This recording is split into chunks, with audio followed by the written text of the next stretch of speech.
guys, welcome to Irish Footy Vlogs. Myself and Keith meant to the game for a match preview between Shelbourne and Longford Town in the relegation playoff, which is in Richmond Park on Sunday at 2:30. Keane, do you just want to tell us actually, like, how important is this game? It's arguably the most important game in the calendar, isn't it? In many ways. Yeah, it's up there. Like there's a lot of pressure. All the pressure's on Shelbourne here because nobody expected them to be in this position, and they kind of the last couple of weeks they kind of fell into it, which is frustrating from their point of view. But it just shows you in this league anything can happen, and I think Shelbourne. I think any Shells fan would have put their house on finishing mid-table, and not being involved at all, and all of a sudden they finished ninth in the table. So, there's a lot of pressure on Shelbourne here. Talking the last few weeks, like, I wouldn't say turmoil, but there's been bits and pieces of stuff coming out and that kind of thing. But more importantly for me is the amount of players that they're missing or potentially missing on Sunday, Keane. Ryan Brennan is out, Georgie Poynton is out, Gary Deegan is out, Denzel Fernandez might be out, Kabia is obviously out as well, and there's a question mark over Sean Quinn as well. They're obviously still missing Lorcan Fitzgerald. So, you're taking important players, important leaders. Ryan Brennan's often a big match player, isn't he? We all know that. Carl Shepard's half fit as well, playing for them. Although they probably yeah, Carl's half fit. That's all he is. We seen him against Athlone. He was on the pitch. He was doing well, but he's only half the player he was. To be honest with you, he's only a shadow of himself. It's an absolute financial disaster. Shelbourne got down. They've had that tournament. It's a bigger game for them than it is for Longford. That Longford can maybe afford not to go up more than Shelbourne cannot afford to go down, if you get me. Yeah. Look, I think all the pressure's on Shelbourne here. I think, it's a hard one to call, but it really is. It's a strange one. Like, I have to say, I said it to you since the restart.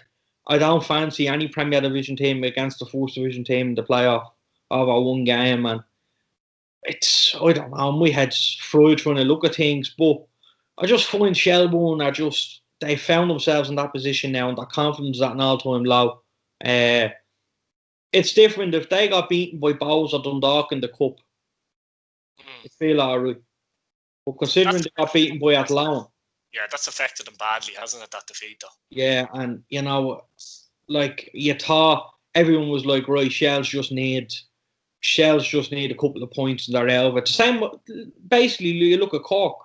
You think if Cork get one win all through the season, right, grand, they're going to stay up now. They're going to get another win, and then they're safe. But that's the way it was all season. That was the talk. That Cork, they're just a win or two away from staying up, and they will. Everyone thought that realistically. But, it's the same with Shelbourne. They only needed a couple of points there to get out of it. Like, they turned a corner. They turned half a corner, I'd say, when they went and beat Waterford that time. And then they won the following game after that on the bounce. And, you're saying, okay, they're two massive wins for them. Now Shelbourne are out of it. And Finn Harps just pulled it out of the bag. And, Shells didn't pick up any points after that. And, it's massive for Shelbourne. Massive.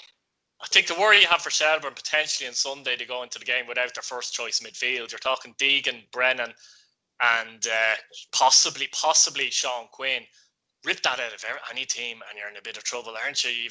I don't know who would play. McManus, maybe Byrne, Oscar Brennan would probably play. They're probably hoping Sean Quinn does make it. But at the same time, even if he does make it, you're still taking Deegan and Brennan out for a big match. Gary Deegan let us side down. He's been the main man.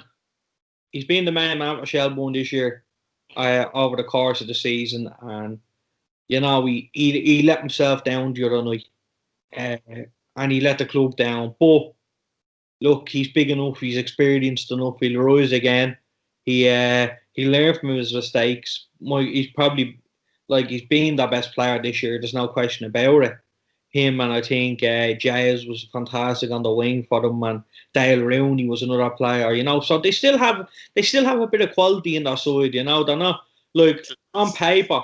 I know that you're losing your first, let's say 4 or 5 players, but on paper they still should have enough quality to look after Longford, but at the same time, you're looking at Longford, who are just like so high on confidence at the minute. Like they're after winning the 2 games there, and they had to dig deep in the end for Galway. I think the Galway game was the easiest game of them all for them Funnily enough.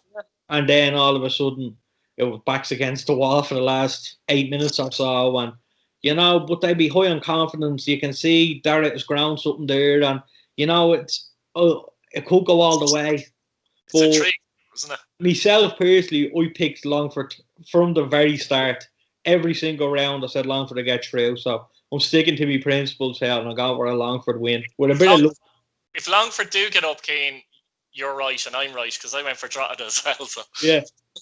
But just back to Shelbourne quickly though. At the same time, a little bit they can use a bit of a siege mentality here because a lot of people, think they're under pressure. They're missing that many players. They're going to lose, basically. Believe it or not, a lot of people believe Shelbourne are going to lose. You've got players in that Shelbourne dressing room now going, this is a great opportunity for us to basically put 2 fingers up at everyone, isn't it? As well, like at the same time. Ian Morris, I said it from day one. I think what he's trying to build here is good. It's a work in progress. Obviously, he'd be disappointed with the way the season has gone. He's nowhere near where he thought he would have been, especially after the first couple of games. I think Roy Shells could maybe possibly finish 5th and maybe knocking the door of Europe, but I didn't think they were going to get it anyway. But, they were hard to beat. And I think over the last couple of weeks, that kind of went away a little bit. And, it was easy. It was easy playing Shelbourne. I know Pat played them there a few weeks ago, and I was expecting a really good game. And, Shells kind of put her up to Pat's kind of fits and starts. And that was kind of, after that game, I think Shelbourne kind of went on that bad run after that Pat's game. And, it's disappointing because there's a lot of good people in that club. I hate Shelbourne as a Pats fan. Like, they're big rivals, but, there's a lot of good people in that club. A lot of people that have literally dug Shelbourne out of really deep financial trouble. And, this year they were reaping the rewards, winning the first division last year, winning comfortably, coming up. Nobody even spoke of them getting relegated this year. I didn't anyway. I thought they were mid-table and solid, nailed on. But, we have to look at it as well. Like, they're getting a lot of stick where they finished in the table, right? But that could have been Derry, that could have been Pats. You know what I mean? That could have been anyone. It was one of them legs. It was one of the type. Someone has to finish 9th, and unfortunately for Shelbourne, it was them. But I think the finish came now at the top of my head. I think the finish, for example, right, 6 points behind Waterford. Yeah. So yeah. That's what I'm saying. So I think it's someone has to finish 9th. We get that. They'd be disappointed where they finished. But overall, if you put it into perspective for the team that came up, considering they're 6 points off 4th, or 6 points off 5th, sorry. You put it into perspective like that, you're saying that's not bad. But and ultimately, if they do stay up, it is a successful season, and they can look and learn from the experience and say, look, where can we actually build on this from now? Like, if they stay up. Yeah, you look. I know Ian. Ian has a plan already in place. Ian is a well-drilled man. His work ethic, everything he does is just second to none. Honestly, it really, really is. And it was a pleasure working with him for so long at Bowes. And this was his chance. And like I said, they would be disappointed. But, they're in and now. They have to win a cup final to get up now, stay in the Premier Division. And look, I think Shells will definitely fancy their chances. They're going to have to. Because they have to take a bit of pride out of the fact that they weren't in that position all season either. So it's not like they just got there. Like, Finn Harps went on an unbelievable, massive run. And, we'd probably go on to speak about the Waterford thing as well. But, you don't know. You know what I mean? And Shells will take a bit of pride in the fact that they were doing so well and just Finn Harps just pipped them right at the post. But it's a massive game, man. I can't emphasise enough how massive it is, really, for both sides, but mainly for Shelbourne. From Longford's point of view, though, obviously you mentioned they're going to come into this with a lot of confidence because they have won their last 2 games, and no matter what, that does give you a lot of confidence. They're fairly solid at the back, team. We've talked about that all season. Joe Gorman's managed to get 3 goals as well for them, some important goals. We've talked about Rob Manley, and we mentioned how he didn't do as well as he did last season. He still has 9 goals. It's not bad, is it? In fairness, and he is a threat up there now to Shelbourne. To be fair, isn't he? You think of it, if a striker got 12 goals in a 30-game season, you're saying that's not a bad season. Yeah. He's played half a season and he's 9 goals. Like that's goal every 2 games isn't bad really, and you can't complain with that. I think what it is, you know what it is, Keith? It's probably overshadowed by the ridiculous record that Yo-Yo Madai and Collie Whelan had. That's probably been half the problem because their record has been ridiculous. So he's been overshadowed by that a bit. But he's a presence up front for Longford as well. And they do play reasonably defensively, bear in mind as well, don't they? That's their style. Well, that's their style. And, Dara has, similar to Ian Morris, another young manager, another up-and-coming manager. And, I have a feeling these two managers,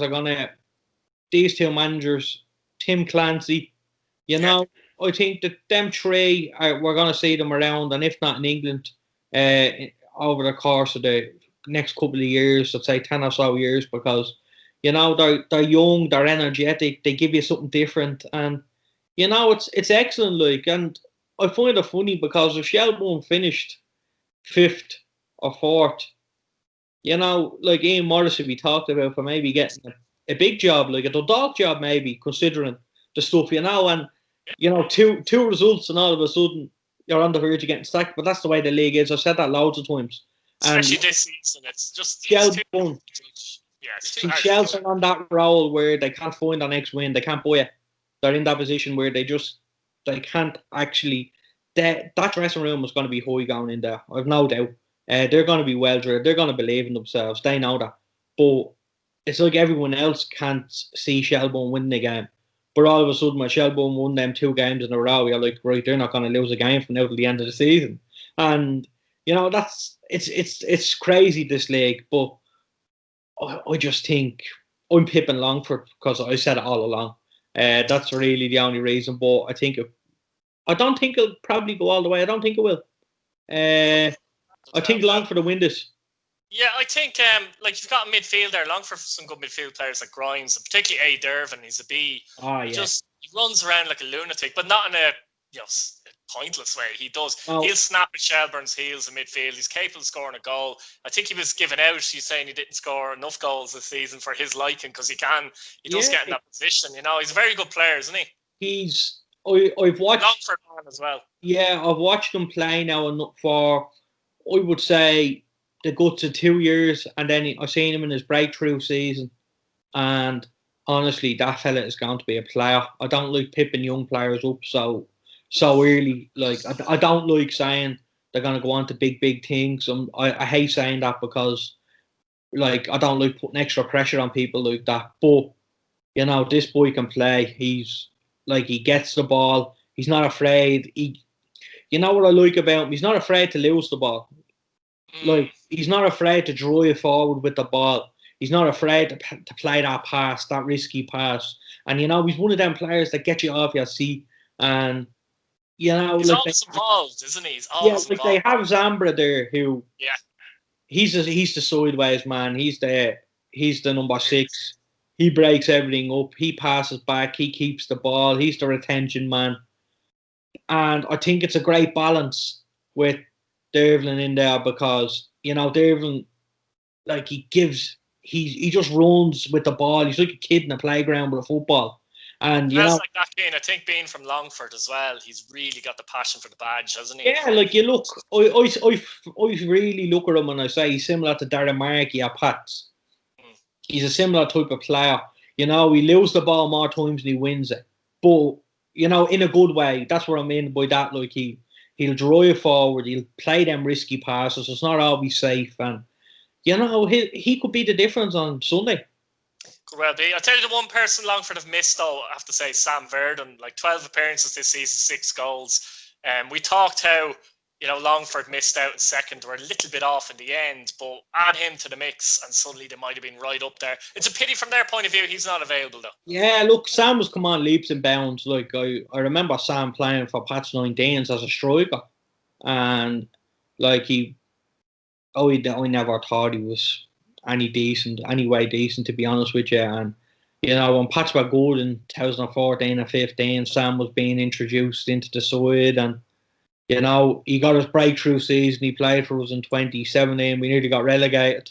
We needed to free up a few funds, and Longford took a chance on him. And it's paid off for Longford. I think he's really matured in a player. He's not a box to box player. He's a more I'll play in the opposition half type midfielder. He's more attacking than defensive. But what I'm saying there's a good balance, because you have Darren who was a box to box. You have Zambra who's the break up, and then you have Verdon who's in and around the box and like a free roll as such. And I love that. I think there's fantastic balance there. But yeah, like Sam has come on leaps and bounds, and I think he's matured into one of the best players in the first division, midfielders in his position. Yeah, it has been a bit of a loss to them this season, in fairness. So, Keane, you're saying Longford win, is it? Yeah, I'm going to go Longford win. I don't think it'll go all the way. I think Longford might do it. I don't know. I think it could go all the way as well. It's a very difficult one. I think it'd be cagey for sure. Yeah. I think Shelbourne might pull out of the fire and win this, Keane, and stay in the division. I'll go 1-0 Shelbourne. Where they were, and to think that Shelbourne wasn't going to be a team anymore, because I was looking like that. And then they ended up really turning really bad on the financial. Like, you have to, I don't think last year, I don't think the lads got enough credit. The likes of Owen Hurley, all these people, they didn't get enough credit. They made Shelbourne, they kept Shelbourne, and if Shells win this tomorrow, it's a job well done for everyone involved. Like I think after the amount of years, as much as it pains me to say it, I'd hate to see them go down after the first year, especially, considering the side that Ian has put together and the work Ian has put into it. But then you look at the same time, and you look at Longford, and you're saying basically the same thing. Look at all the work they've done all through the years, building and building and building. Getting knocked out in the semis last year, going to one step further now. And, who knows? I'm going to go for Longford, though. There's going to be a winner and there's going to be a loser. Right, guys, like, subscribe, and we'll see you again. Thanks a million, Keane. Thanks, bud.